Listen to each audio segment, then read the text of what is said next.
ভগৱান শংকৰ কোন? শংকৰৰ সৃষ্টি কেনেকৈ হৈছিল? ভগৱান শিৱৰ পিতৃ কোন? ভগৱান শিৱৰ মাতৃ কোন? আপোনাৰ জানিবলৈ মন নাযায়নে শিৱৰ জন্ম ৰহস্যৰ কথা? আজিৰ এই ভিডিঅ'টোত আমি ক'ম মহাদেৱৰ জন্ম ৰহস্যৰ কথা।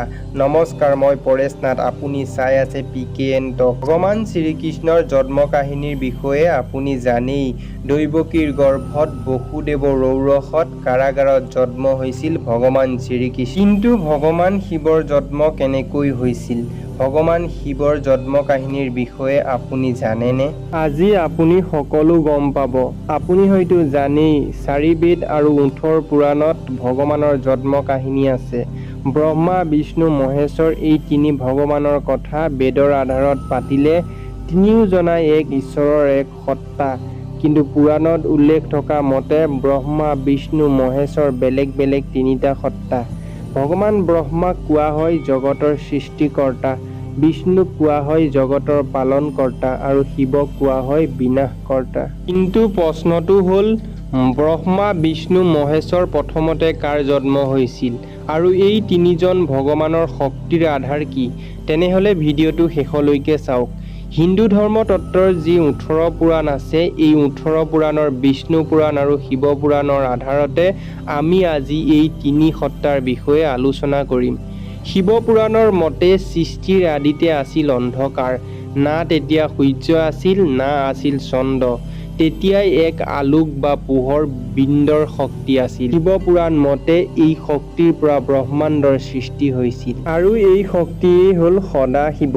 এই শক্তিৰ কোনো বিনাশ নাই, ই নিৰাকাৰ। এই নিৰাকাৰ ব্ৰহ্মৰ পৰা বিষ্ণুৰ আবিৰ্ভাৱ হয়। সৰ্বব্যাপী থকা বাবেই নাম হৈছিল বিষ্ণু। পানীত বসবাস কৰা সময়ত বিষ্ণুৰ নাম নাৰায়ণ আছিল। নাৰায়ণৰ নাভিৰ পৰা পদুম পাহত ব্ৰহ্মাৰ উৎপত্তি। কঠোৰ তপস্যাৰ পিছত ব্ৰহ্মাই গম পালে সৃষ্টিৰ ৰহস্য। কিন্তু বিষ্ণুৰ পুৰাণৰ ব্যাখ্যা কিছু পৃথক। বিষ্ণু পুৰাণৰ মতে ভগৱান বিষ্ণুৰ কপালৰ পৰা সৃষ্টি হোৱা দিব্য পুৰুষেই হ'ল ভগৱান শিৱ। বিষ্ণু পুৰাণৰ মতে ভগৱান বিষ্ণুৰ নাভিৰ পৰা ভগৱান ব্ৰহ্মাৰ সৃষ্টি হয়। কিছুমান ব্যাখ্যা মতে ব্ৰহ্মাৰ কপালৰ পৰা ৰুদ্ৰদেৱৰ সৃষ্টি হৈছে। দেৱী পুৰাণৰ ব্যাখ্যা আৰু অলপ বেলেগ। সৃষ্টিৰ আদিতে আছিল এক নাৰী শক্তি। এই নাৰী শক্তিৰ পৰা ত্ৰিদেৱৰ উৎপত্তি হ'ল। ত্ৰিদেৱৰ উৎপত্তিৰ সন্দৰ্ভত আৰু এক কাহিনী আছে। সেই কাহিনীও আপুনি এবাৰ জানি লওক। সৃষ্টিৰ আদিতে ব্ৰহ্মা আৰু বিষ্ণুৰ মাজত কোন শ্ৰেষ্ঠ সেয়ে লৈ ৰণ হৈছিল। এই ৰণৰ মাজতে এই আদি আৰু অন্ত নথকা জ্যোতিৰ্লিংগৰ আবিৰ্ভাৱ হৈছিল। এই ৰণৰ মাজতে আকাশবাণী আছিল, যিয়েই জ্যোতিৰ্লিংগৰ শেষ প্ৰান্তত উপনীত হ'ব, তুমেই হ'ব বিজয়ী। কিন্তু ব্ৰহ্মাই শেষ প্ৰান্তত উপনীত নোহোৱাকৈয়ে নিজকে বিজয়ী ঘোষণা কৰিছিল। কিন্তু জ্যোতিৰ্লিংগৰ সেই শক্তিয়েই আছিল দেৱাদিদেৱ মহাদেৱ। মহাদেৱে ব্ৰহ্মাৰ এই কাৰ্যত ক্ষুণ্ণ হৈ শাপ দিছিল আৰু যাৰ ফলত ব্ৰহ্মাক কেতিয়াও নৰমনীষে পূজা নিদিব।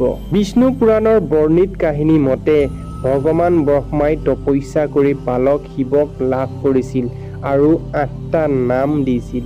ব্ৰহ্মাৰ কোলাত কান্দি থকা বাবেই প্ৰথম নামটো দিছিল ৰুদ্ৰ, যাৰ অৰ্থ হৈছে কান্দি থকা। আনকি বিষ্ণু পুৰাণত ভগৱান শিৱৰ শিশুলীলাৰ কথাও উল্লেখ আছে। বিষ্ণু পুৰাণৰ কাহিনীৰ মতে এবাৰ স্বৰ্গ, মৰ্ত্য আৰু পাতালত হোৱা জলপ্ৰলয়ত ত্ৰিদেৱৰ বাহিৰে আন কোনো ৰক্ষা পৰা নাছিল। সেই প্ৰলয়ৰ সময়ত ভগৱান বিষ্ণুক শেষ নাগৰ ওপৰত আৰোহণ কৰা দেখা গৈছিল। তেতিয়া বিষ্ণুৰ নাভিৰ পৰা পদুম ফুলৰ কলিত ব্ৰহ্মাৰ জন্ম বুলি উল্লেখ আছে বিষ্ণু পুৰাণত। তেতিয়াই ব্ৰহ্মা বিষ্ণুৱে সৃষ্টিৰ সম্পৰ্কে কথা পাতোতে ভগৱান শিৱৰ আবিৰ্ভাৱ হয়। ব্ৰহ্মাই সেই সময়ত ভগৱান শিৱক চিনি পোৱা নাছিল। ভগৱান শিৱৰ খং উঠিব বুলি ভাবিয়েই বিষ্ণুৱে ব্ৰহ্মাক দিব্য দৃষ্টি প্ৰদান কৰিল। ভগৱান শিৱৰ মহিমা বুজাইছিল।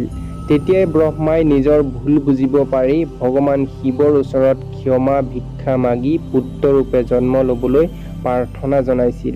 আৰু তেনেকৈয়ে ভগৱান শিৱই ব্ৰহ্মাৰ কিছু পূৰ্বে কোৱাৰ দৰে ব্ৰহ্মাৰ পুত্ৰৰূপে জন্ম লৈছিল। বিষ্ণু পুৰাণ আৰু শিৱ পুৰাণত ত্ৰিদেৱৰ জন্ম কাহিনী এনেকৈ উল্লেখ আছে। ভিডিঅ'টো যদি ভাল লাগিল লাইক, শ্বেয়াৰ, কমেণ্ট কৰিব আৰু চেনেলটো ছাবস্ক্ৰাইব কৰিবলৈ নাপাহৰিব। ধন্যবাদ।